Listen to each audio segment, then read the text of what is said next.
नमस्कार, मैं हूं नगमा। आप देख रहे हैं 5 की बात। नेशनल पेंशन स्कीम के तहत अब पेंशन लेने वालों के लिए कई नई सहूलियतों का इंतजाम किया जा रहा है। पेंशन फंड रेगुलेटर PFRDA का कहना है कि एक नई योजना पर काम हो रहा है जिसमें से एक लचीली पेंशन निकासी योजना तैयार की जाएगी, यानी कि इसमें फ्लेक्सिबिलिटी रहेगी। पेंशन लेने वाले महीने में या 3 महीने में या 6 महीने में या वार्षिक पेंशन निकाल सकेंगे। ये सुविधा 75 साल की उम्र तक मिलेगी और ये सुविधा उन लोगों के लिए बेहतर है जो अपने कॉर्पस की 60% रकम नहीं निकालेंगे। ये योजना सितंबर-अक्टूबर 2023 तक शुरू होने की उम्मीद है। और इसका पूरा क्या मतलब है, पहले किस तरह से लोग पेंशन निकाल सकते थे और अब इसमें क्या बदलाव आएगा। PFRDA के चेयरपर्सन हैं दीपक मोहंती। दीपक मोहंती से ये बातचीत की है, खास बातचीत हमारे सहयोगी हिमांशु शेखर ने। पेंशन फंड रेगुलेटर PFRDA अब एक नए सिस्टमैटिक विड्रॉल प्लान पर काम कर रही है और इसके पीछे सोच ये है कि जो NPS सब्सक्राइबर्स हैं उनके लिए और आसान हो कि जब वो 60 साल के हो जाएं तो वो और आसानी से और अपने चॉइस के हिसाब से, अपने इंटरेस्ट के हिसाब से फंड को विड्रॉ कर सके। मेरे साथ दीपक मोहंती हैं। पहला सवाल ये है कि अभी क्या व्यवस्था है NPS सब्सक्राइबर्स के लिए और जो सिस्टमैटिक विड्रॉल प्लान के तहत आप किस तरह से उसको और सरल बनाना चाहते हैं? हिमांशु, ये देखिए, जो NPS में हैं वो पेंशन लेना चाहते हैं, 60 साल की उम्र में से वो NPS से हट जाते हैं। उसमें क्या होता है कि 40% जो है उनका एक्यूमुलेटेड कॉर्पस है उसको एन्युटी लेना पड़ता है और 60% की वो लमसम विड्रॉल कर सकते हैं उसको। दोनों ही टैक्स फ्री हैं। मगर लोग जो स्टेडी इनकम चाहिए वो सोचते हैं ये 60% लेके मैं क्या करूं, NPS में क्यों नहीं मैं रुकूं और ज़्यादा दिन, क्योंकि NPS में तुम्हारा अच्छा रिटर्न मिल रहा है। अभी जैसे फिलहाल जैसे चल रहा है, आप देखिए कि इक्विटी का जो स्कीम है वो सालाना 12% रिटर्न देती है। आप देखेंगे कि जो गवर्नमेंट का स्कीम है, सेंट्रल गवर्नमेंट स्कीम है, 9.5% का सालाना रिटर्न देती है, तो ये रिटर्न अच्छा है। उसको चलते हुए कोई एन्युटी में जाता है, सो एन्युटी रेट्स थोड़ा कम है। लोग सोचते क्यों हमें ये जो है NPS में क्यों नहीं टिकू ज़्यादा दिन के लिए। ये हम अभी सरल बना दिए कि जो 60% है, 40% तो उनको निकालना पड़ेगा, एन्युटी लेना पड़ेगा। जो 60% है उसको उन्होंने छोड़ सकते हैं NPS में और उसको धीरे धीरे वो मंथली बेसिस में या क्वार्टरली बेसिस में, एनुअल बेसिस पे जैसे उनका ज़रूरत होगी उसी हिसाब से वो निकाल सकते हैं। इसी हिसाब से कोई NPS के साथ जुड़ा रहेगा 75 साल उम्र तक। अभी जो हमारा फिलहाल जो स्कीम है जी, तो ये कोशिश है स्कीम को अट्रैक्टिव बनाने के लिए भी कॉमन सब्सक्राइबर्स के लिए। हाँ, ये जरूर कोशिश है कि दूसरे उनके पास दूसरा भी साधन रह जाएगा। जिसको कि लमसम का जरूरत नहीं होता है वो ज़्यादा दिन रुक सकते हैं, उस पर मंथली की हिसाब से उनका इनकम मिलेगा। एन्युटी से कुछ पैसा आएंगे, इधर से कुछ पैसा आएंगे, तो कोई थोड़ा अच्छा खासा पेंशन उनको मंथली हिसाब से मिलेगा। ये ज़्यादा फ्लेक्सिबल कर देता है। दूसरा साधन भी दिलाती है जिसको कि मंथली पेंशन चाहिए और इसके ऊपर हम काम कर रहे हैं। तो ये सितंबर-अक्टूबर तक लागू हो जाएंगे। यस, तो हम मान सकते हैं कि साल के अंत तक जो NPS सब्सक्राइबर्स हैं वो इस साल के अंत तक इस स्कीम का फायदा उनको मिलने लगेगा। जरूर, क्योंकि अभी 23-24 का जो फाइनेंशियल ईयर चालू है उसके अंदर ये हो जाना चाहिए। मिडिल ऑफ द ईयर हम लोग ये स्कीम को लाएंगे। जी, हमसे बात करने के लिए बहुत शुक्रिया। तो PFRDA से मेरे कैमरा सहयोगी जेवियर के साथ हिमांशु शेखर, NDTV इंडिया। और अब बात करते हैं मौसम की। कहीं पे बाढ़ का कहर है और कहीं कहीं पर लू की चपेट है और कुछ ऐसे जगहों पर भी बारिश और बाढ़ है जहां अक्सर सूखा होता है, जैसे राजस्थान में 3 जिले ऐसे हैं, जालौर, सिरोही और बाड़मेर, जहां पर बाढ़ के जैसे हालात हैं। वहां पे फ्लैश फ्लड्स हो रहा है और इतनी ज़बरदस्त बारिश हुई है जो इस साइक्लोनिक तूफान बिपरजॉय की वजह से भी हुई है कि पूरे साल में जितनी बारिश होती है उसका एक बड़ा हिस्सा इन 1-2 दिनों में हो गया। राजस्थान के कई जिलों में बिपरजॉय तूफान के बाद से बाढ़ जैसे हालात बने हुए हैं और जालौर जिले के सांचौर बांध के टूटने से कई इलाके डूब गए हैं। सांचौर बांध जो है उसकी वजह से, उसके टूटने से बाढ़ आई है। बांध टूटने से नर्मदा लिफ्ट कैनाल में पानी बढ़ गया है और इससे नहर भी टूट गई है। अब सबसे अधिक खतरा सांचौर शहर पर मंडरा रहा है। बड़ी संख्या में लोगों को सुरक्षित जगह पर इसकी वजह से शिफ्ट किया गया है।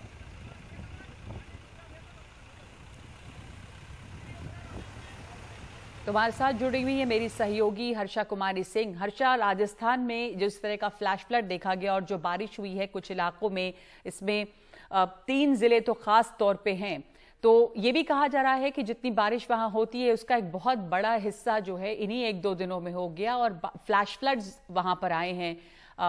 वहां से नुकसान की क्या जानकारी है, स्थिति कैसी है? बिल्कुल सही है, आपने जैसे बताया कि जितना मॉनसून सीजन में बारिश होता है उतना ही बाड़मेर में 2 दिन में हुआ है। तो 277 mm है पूरे साल का कोटा मॉनसून का, और 266 mm बारिश बाड़मेर में हुई है। जालौर और सांचौर के तो कुछ इलाके हैं जहां 300 mm बारिश हुई है। तो ये जो बारिश है बहुत ज्यादा अनयूजुअल है। इसके कारण जो सांचौर में जो पांचला बांध है वो ब्रीच हो गया है और जो पानी है वो सांचौर शहर से में पहुंच गया है, लेकिन अब वो आगे निकल गया है। तो सांचौर शहर में खतरा नहीं है, लेकिन आगे जहां पानी बह रहा है, नेशनल हाईवे पे आ गया है, वहां पर बिल्कुल वाटर लॉगिंग हो रही है, फ्लैश फ्लड हो रहा है।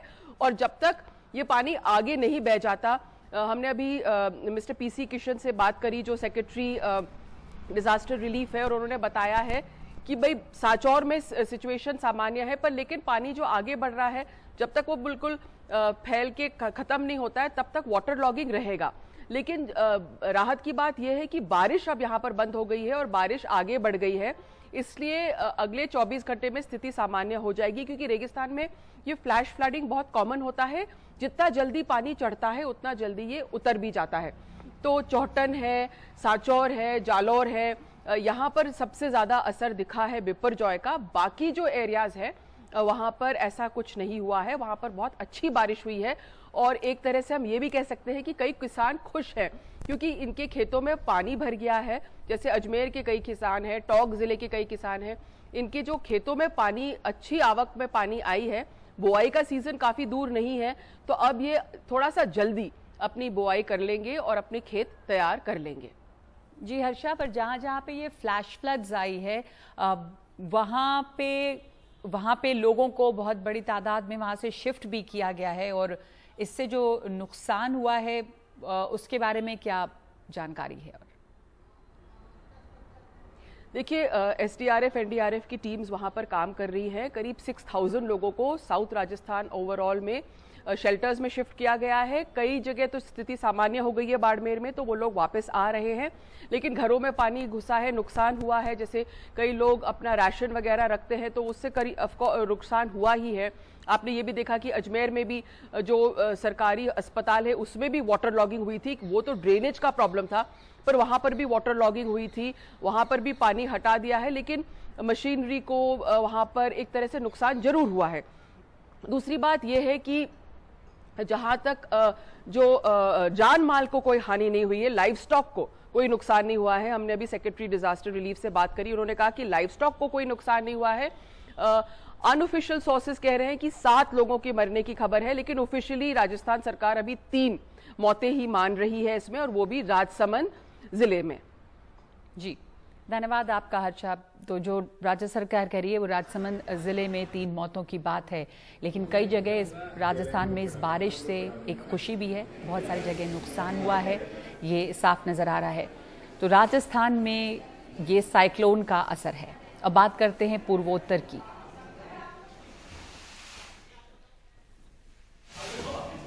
नॉर्थ ईस्ट यानी कि पूर्वोत्तर के 3 राज्य असम, मेघालय और सिक्किम में बाढ़ जैसे हालात हैं। बाढ़ का कहर है वहां पर। भारी बारिश की वजह से कई नदियां यहां उफान पर हैं। मौसम विभाग ने असम और मेघालय के कुछ इलाकों में भारी बारिश का रेड अलर्ट जारी किया है। ये तस्वीर देखिए आप, गैंगटॉक की तस्वीर है। सिक्किम की राजधानी गैंगटॉक की तस्वीर दिखा रहे थे, और अब ये मेघालय की तस्वीर नजर आ रही है, जहां पर बाढ़ की वजह से इस तरह की तबाही नजर आ रही है। तो मेघालय में भी बुरा हाल है, काफ़ी फ्लडिंग है यहाँ पर। मेघालय के कुछ इलाकों में बारिश का रेड अलर्ट है। पूर्वोत्तर के कई इलाकों में आज से 3 दिन तक भारी बारिश के लिए ऑरेंज अलर्ट जारी किया गया है। और असम में भी 14 जिले बाढ़ से प्रभावित हैं। ये है गैंगटॉक की तस्वीर, जहाँ पर इस तरह से बाढ़ की वजह से ऐसे बिल्कुल छत गिर रही है, छोटे छोटे मकान बह गए हैं वहाँ पे और काफ़ी तबाही। एक ज़ोरदार फ्लड है, जो नदियाँ हैं वो बहुत उफान पे हैं, इससे काफ़ी तबाही यहाँ पर। अलग अलग जगह पे लैंडस्लाइड्स हुए हैं कई, सिक्किम के कई इलाकों में देखिए मट्टी बिल्कुल तेज़ धार है मट्टी की पानी के साथ बहते हुए। ये भूस्खलन से होता है, लैंडस्लाइड्स यहाँ पर है, इससे काफ़ी तबाही है। ये गैंगटॉक की तस्वीर है, सिक्किम की राजधानी की, जहाँ पर ये हाल है। सड़कों पे काफ़ी तबाही नज़र आ रही है सिक्किम में। तो ये सिक्किम की तस्वीर है। अब आपको असम की तस्वीरें दिखाते हैं। असम के 14 जिले बाढ़ से प्रभावित हैं और 33,000 से ज़्यादा लोगों पर इसका असर नज़र आ रहा है। असम की तस्वीर आपको दिखाते हैं।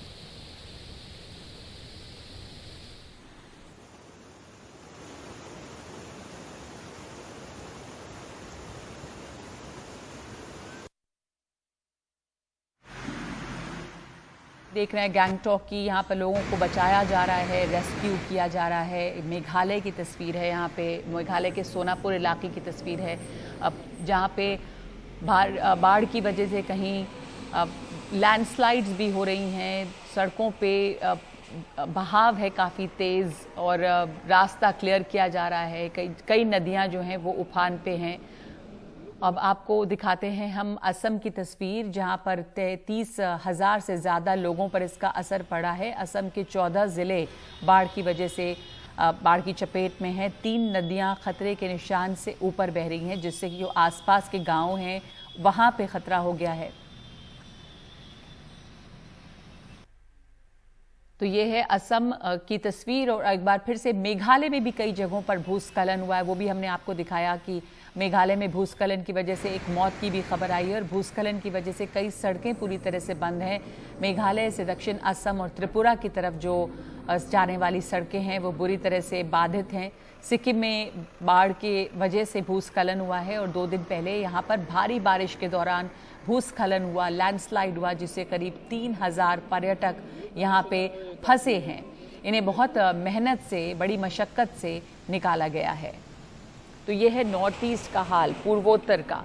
असम है, सिक्किम है, मेघालय है, इन सब जगहों पे भूस्खलन है, बाढ़ है। उधर दक्षिण भारत में आ जाएं तो चेन्नई में कल रात भारी बारिश हुई है। मीनमबक्कम में कल सुबह 8:30 बजे से आज सुबह 5:30 बजे तक 137.6 मिलीमीटर बारिश दर्ज की गई है और भारी बारिश की वजह से चेन्नई के स्कूलों में आज छुट्टी का ऐलान किया गया। चेन्नई के आसपास के इलाकों में भी कल रात से ही बारिश हो रही है। यहां पर 21 जून तक बारिश का अनुमान है।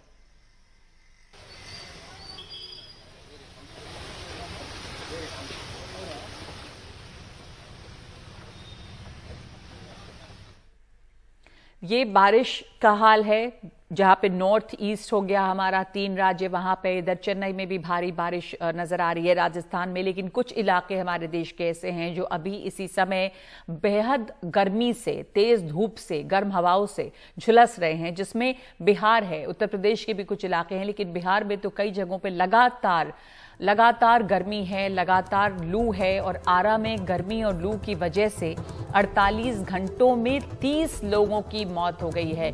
ये बिहार के आरा की खबर है, जहां पर इस कदर गर्मी है और इतनी तेज गर्म हवा चल रही है, लू चल रही है कि बीमार होने वाले लोगों में बुजुर्गों की संख्या है, बच्चों की संख्या है और 48 घंटों में 30 लोगों की मौत की खबर आई है। इनमें से ज्यादातर लोग हीट स्ट्रोक और तेज बुखार, उल्टी और पेट में खराबी की शिकायत के साथ अस्पताल पहुंचे थे। बीमार होकर अस्पताल पहुंचने वालों में बुजुर्ग हैं, बच्चे हैं। ऐसे हालात में डॉक्टरों की सलाह है कि दिन में जरूरी काम ना हो तो लोग बाहर ना निकलें। उत्तर प्रदेश से भी कुछ खबर आई है बलिया से। हालांकि इस बात की कोई पुष्टि नहीं है अभी सरकार की तरफ से कि गर्मी की वजह से इस तरह की बीमारी या मौतें हुई हैं, लेकिन बलिया के सदर अस्पताल में तेज बुखार, डिहाइड्रेशन जैसी बीमारियों के चलते पिछले 72 घंटे में 54 मरीजों की मौत की खबर है। एक बड़ी संख्या है, 54 लोग मारे गए हैं उत्तर प्रदेश के बलिया में। बलिया सदर अस्पताल में पिछले 72 घंटे में 400 से ज्यादा मरीज भर्ती हुए थे, जिनमें कि 54 लोगों की जान गई है। मौत की जांच के लिए बनी कमेटी के प्रभारी लखनऊ के एक वरिष्ठ डॉक्टर AK सिंह का कहना है कि ये मौतें गर्मी के कारण नहीं हुई हैं। तो ये जो कमेटी बनी है उसके डॉक्टर ये मानते हैं कि गर्मी की वजह से ये नहीं हुई। डॉक्टर सिंह का कहना है कि जिनकी मौत हुई है उन्हें सीने में दर्द की भी शिकायत थी, जो गर्मी से मौत का पहला लक्षण नहीं होता है। उन्होंने ये भी कहा कि मौत पानी से होने वाली बीमारी से भी हो सकती है और इसकी जांच की जाएगी।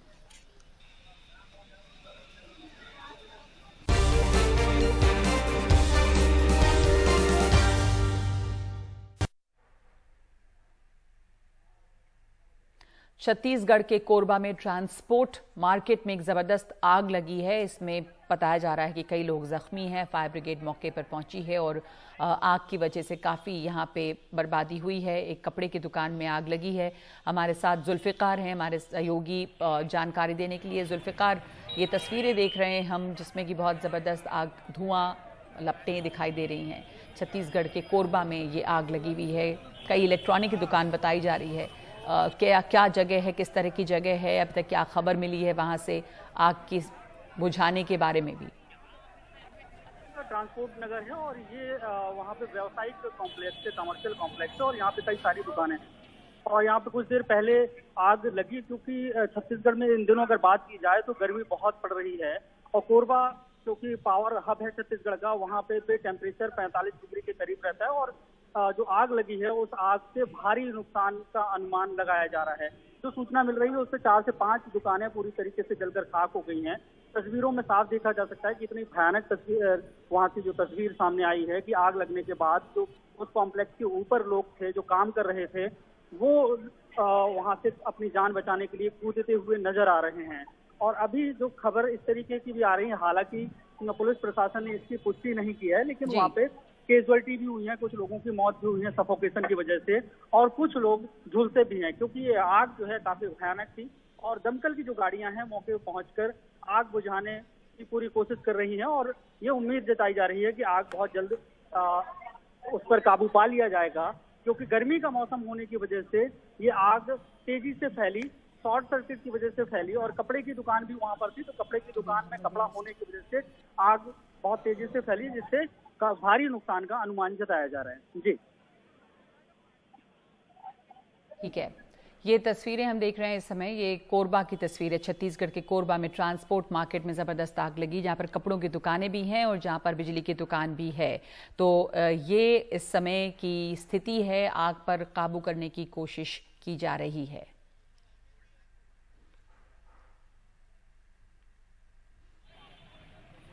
ट्रांसपोर्ट नगर के मार्केटिंग कॉम्प्लेक्स में आग लगी थी दोपहर में, जिसमें बहुत सारे शॉप्स हैं, इलेक्ट्रॉनिक गुड्स के हैं, कपड़ों की दुकानें हैं, बाकी अन्य दुकानें हैं, जिसमें आग लगी थी। आग फैली हुई थी और 3 मंजिला ग्राउंड फ्लोर और 2 फ्लोर की इमारत है, जिसमें आग लगभग बुझा लिया गया है। 15 लोग रेस्क्यू भी किए गए हैं और 3 लोग अंदर से उनको बाहर अभी निकाला गया है CISF और बाकी लोगों के द्वारा। उनको भी हॉस्पिटलाइज किया गया है, उनका स्टेटस अभी बाद में पता चलेगा।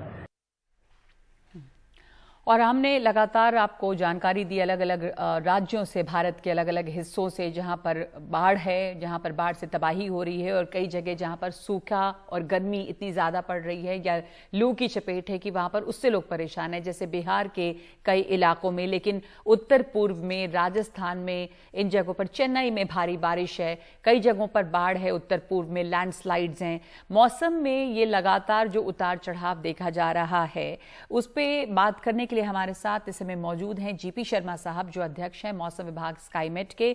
बहुत बहुत धन्यवाद आपका GP शर्मा साहब हमारे साथ जुड़ने के लिए। ये जो फ्लैश फ्लड्स हैं पूरे उत्तर पूर्व में। एक तो राजस्थान में जिस तरह की बाढ़ हम देख रहे हैं, वो कहा जा रहा है कि साइक्लोनिक स्टॉर्म की वजह से है राजस्थान पे ये असर। तो आपसे जानना चाहेंगे कि ये किस तरह का असर है। जैसे ये फ्लैश फ्लड देखा गया, कितनी ज्यादा बारिश हो गई है इस फ्लैश फ्लड की वजह से। कहा जा रहा है कि जो औसत बारिश है उससे आधा से ज्यादा तो अभी 1-2 दिनों में ही हो गया। तो इसके बारे में जरा जानकारी देंगे। धन्यवाद नगमा।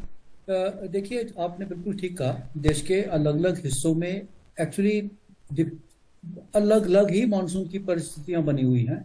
कहीं पे बाढ़ है, कहीं पे बरसात में बहुत कमी है, कहीं पे हीट वेव है, और ज्यादातर जैसे आपने बात की इसकी उत्तर पश्चिम भारत की, जिसमें कि गुजरात और राजस्थान, ये साइक्लोन हमें पता है कि जो बाइपरजॉय, जो बिपरजॉय अभी आया था, उसी के कारण ही गुजरात की बात करें, सौराष्ट्र कच्छ में तो बहुत भारी से बहुत ही भारी वर्षा हुई, और धीरे धीरे उसका असर गुजरात के बाकी हिस्सों में, उसके विशेषकर उत्तरी भागों में हुआ। वहां से वो साइक्लोन जो है कमजोर पड़ के थोड़ा राजस्थान की तरफ, जिसके कारण राजस्थान के बहुत सारे क्षेत्रों में 2 दिन तक अलग अलग जगहों पे बाढ़ की स्थिति बनी रही।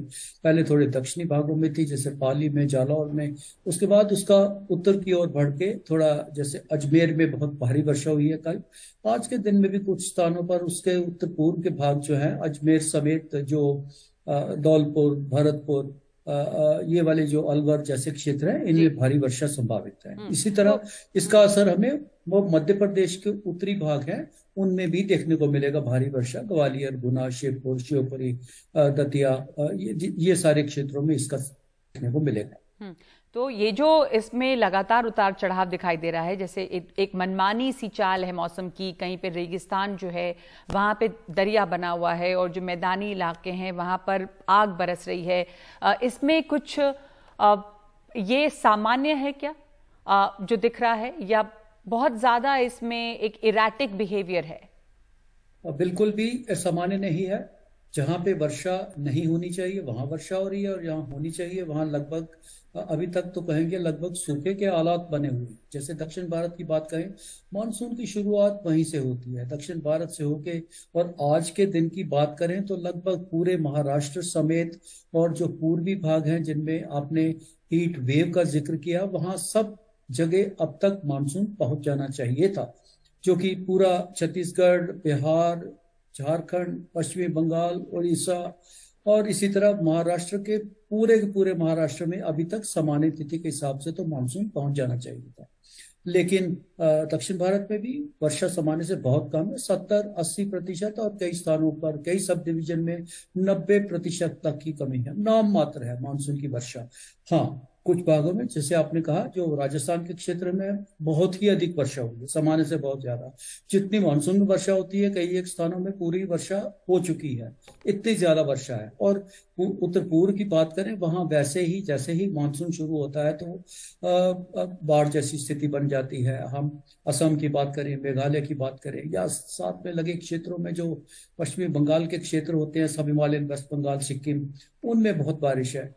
आने वाले दिनों में अभी मौसम में बदलाव जरूर आपको देखने को मिलेगा। जो हीट वेव वाले हैं क्षेत्र हैं, उसमें 2 दिन का समय दीजिए। वर्षा उन जगहों जरूर आएगी। 2 या 3 दिन के अंदर अंदर मानसून कुछ तो आगे आज बढ़ा है, अगले 2 दिनों में उसके और आगे बढ़ने की उम्मीद जरूर बनी हुई है। जी। उसके कारण मौसम में बदलाव जरूर होगा। हाँ, लेकिन मानसून की जब हम बात कर रहे हैं, आपने कहा कि मानसून जो है वो बढ़ रहा है आगे, जहां पे सूखा भी पड़ रहा है, बहुत तेज गर्मी है, वहां भी बारिश होगी। 1-2 दिन और समय दें, पर मानसून दस्तक देता है दक्षिण भारत से, वो भी केरल से। तो केरल से इसकी शुरुआत होती है और उसके बाद प्रोग्रेस होता है, तो वहां पे भी सामान्य नहीं रहा है। तो मानसून की जो चाल है उसमें भी थोड़ी गड़बड़ नजर आती है। और क्या शर्मा साहब, ये लग रहा है कि मॉनसून सामान्य से, औसत से कुछ कम है, और अगर कम ना भी हो पूरा तो इरेटिक है, जिससे फसलों पे असर पड़ सकता है? बिल्कुल इरेटिक है। जो भी, जैसे मैंने पहले कहा, जो अनुकूल स्थितियां नॉर्मल होती हैं वो नहीं है, प्रतिकूल है। जहां जैसे मैंने कहा दक्षिण भारत में अच्छी बरसात अभी तक हो जानी थी, मध्य भारत में भी, महाराष्ट्र समेत। देखिए बहुत सारे क्षेत्र जो हमारे मध्य भारत के हैं, जिसमें महाराष्ट्र का विशेषकर इस क्षेत्र में ये वर्षा पे निर्भर करता है, मानसून की वर्षा पे नहीं होने के कारण बहुत असमंजस सी स्थिति बनी होगी फार्मर्स के लिए कि वो क्या करें और क्या नहीं करें। बुआई अब तक काफी जगह पर हो जानी चाहिए थी, वो इंतजार में है कि कब, क्योंकि बुआई के बाद तो वर्षा बिल्कुल जरूरी हो जाती है, और अगर वर्षा नहीं है तो किसान भी उसका इंतजार करेगा, जरूर करता है। तो जो भी कृषि के पॉइंट ऑफ व्यू से भी कहें तो एक उथल पुथल सी है। जो सामान्य जो फसलें हैं, किसान सोच रहा होगा शायद अभी उसकी बुआई करे या ना करे, कोई क्रॉप साइकिल तो नहीं चेंज करना है, इसमें ऐसी फसलें हो जिनमें ज्यादा वर्षा की जरूरत ना हो, ज्यादा क्रॉप साइकिल लंबा ना हो, छोटा सा हो, 4 महीने की बजाय हो सकता है 2-2.5 महीने का हो। तो ये सब उस विचारणीय हैं, ये सब बातें एग्रीकल्चर पॉइंट ऑफ व्यू एक मुश्किल सा समय है। मैं तो कह रहा हूँ चिंता का समय है, क्योंकि मानसून का जून का महीना बहुत बहुत बहुत ही मायने रखता है। सब कुछ शुरुआती दिनों में ही अगर सही तरीके से मानसून की वर्षा नहीं हो तो थोड़ा मुश्किल तो बढ़ जाती है। तो ऐसा ही प्रतीत हो रहा है, मुश्किल ज्यादा है। जी धन्यवाद आपका जीपी शर्मा साहब, हमको जानकारी देने के लिए। जीपी शर्मा अध्यक्ष हैं मौसम विभाग स्काईमेट के। और जो दिख रहा है इस समय मानसून की स्थिति, वो कई जगहों पे बहुत उतार चढ़ाव है। कई जगह जहां बारिश होनी थी वहां नहीं हो रही है, जहां नहीं होनी चाहिए थी वहां पे हो रही है, और वो भी समय पे नहीं हो रही, जिसकी वजह से असर, जो नुकसान है वो तो है ही, लेकिन सबसे ज्यादा असर इसका जो है वो खेती पे होता है।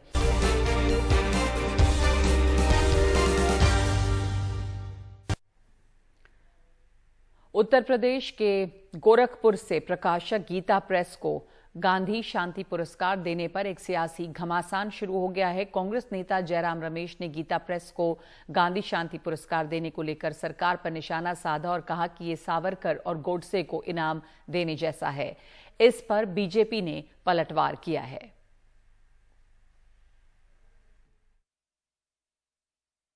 उस कांग्रेस से और क्या अपेक्षा किया जाए, जिसने प्रभुराम के मंदिर बनने में रोड़े अटकाए, जिसने उस केस की सुनवाई में रोड़े अटकाए, जो 3 तलाक का विरोध करती है, जो सारी हिंदू परंपरा मान्यताओं के बारे में सिर्फ दिखावा करती है, और बाकी जो करती है आप सभी जानते हैं। लेकिन वो गीता प्रेस को महात्मा गांधी शांति पुरस्कार मिल रहा है, उस पर भी टीका टिप्पणी करेगी। इससे बड़ी तो कोई शर्मनाक बात हो ही नहीं सकती है। हम इसकी भर्त्सना करते हैं। मुझे बहुत पीड़ा से कहना पड़ रहा है, एक पार्टी जिसने देश पर राज किया है उसमें माओवादी सोच के लोग आजकल भारी हो गए हैं, जो राहुल गांधी के एडवाइजर्स भी हैं। तो हम इसकी बहुत भर्त्सना करते हैं। और इस पूरे, मैं तो देश के लोगों से अपील करूंगा कि कांग्रेस पार्टी ने जिस तरीके से गीता प्रेस ऐसी पावन संस्था को अपमानित किया है, इसका देश में विरोध होना चाहिए, हर वर्ग के द्वारा विरोध होना चाहिए। ये हमारी पूरी अपेक्षा है, और हम लोग को इस दिशा में कांग्रेस पार्टी को सबक सिखाना चाहिए।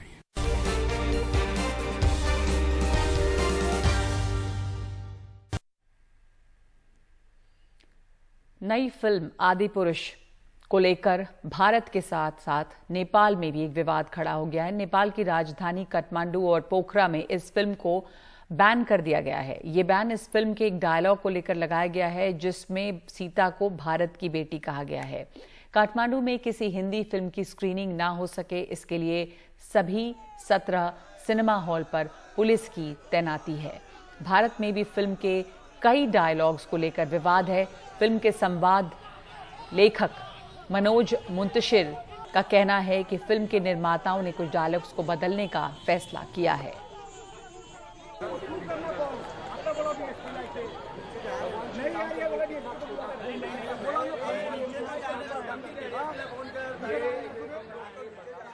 5 डायलॉग पे आपत्ति है, मैं 5 बदल रहा हूं 100%। ये नहीं कि आधा अधूरा। मैं अपने संवादों के पक्ष में अनगिनत तर्क दे सकता हूं, लेकिन मेरे तर्क देने से आपकी पीड़ा कम नहीं होगी। अगर आपको कुछ दुखा है, अगर आप आहत हुए हैं, आपका आहत होना मेरे लिए बड़ी बात है। मेरा अहंकार एक लेखक के तौर पे कि मैंने तो भाई लिख दिया, ये बहुत छोटी बातें हैं। इन छोटी बातों में मैं नहीं फंसता। मैं समझता हूं फिल्म लोगों के लिए बनाई जाती है, लोगों को पसंद आई तो अच्छी बात है, और अगर लोगों को कुछ अंश कुछ पार्ट नहीं पसंद आया तो हमारा कर्तव्य है कि हम उसमें परिवर्तन कर पाएं तो करें। कभी कभी संभव नहीं होता। डायलॉग्स बदल रहे हैं बहुत जल्द। मुझे लगता है कि लॉजिस्टिकली सब क्लियर होने के बाद अगले 2 से 3 दिनों में ये डायलॉग्स थिएटर में होंगे। CBFC ने इस पे जो निर्णय करना है वो किया है। Central board of film certification ने, उनका एक काम है, और जो फिल्म के निर्माता निर्देशक हैं और जो लेखक भी हैं, उन लोगों ने जो डायलॉग बदलने की बात है वो भी कही है। किसी की भी भावनाओं को आहत करने का अधिकार किसी को नहीं है। तो भावनाओं को आहत करने का अधिकार नहीं है, और इससे भावनाएं काफी आहत हुई हैं। इसके डायलॉग को लेकर, कई डायलॉग्स को लेकर बहुत आपत्ति है, लेकिन हाँ ये जरूर है कि जो निर्माता हैं वो बहुत जल्द ही डायलॉग को बदलने के लिए तैयार हो गए हैं। तो इस वक्त 5 की बात में इतना ही। नमस्कार।